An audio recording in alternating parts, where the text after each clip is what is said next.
factoring number 5 and 6.2 today. Now to factor this trinomial, the first thing we're going to do is look at the last number, and in this case that's a 30, and we want to list all the multiples of 30. So, it's 1 and 30, 5 and 6, and 3 and 10.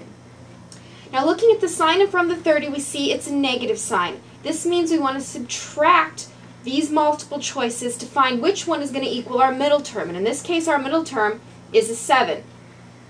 30 minus 1 is 29. 6 minus 5 is 1. 10 minus 3 is 7. So this is our correct answer. So now we're going to go back to our problem and we're going to fill in what we now know. We know we have a 3 and a 10.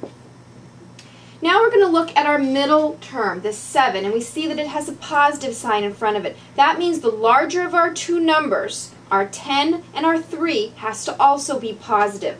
So in this case, that means this 10 is a positive and the 3 then is a negative. So remember, a negative multiple product is always going to be 1 minus and 1 plus sign. Now, to check this, all we have to do is FOIL. First, outer, inner, and last. And by combining terms, we see that this is the correct answer.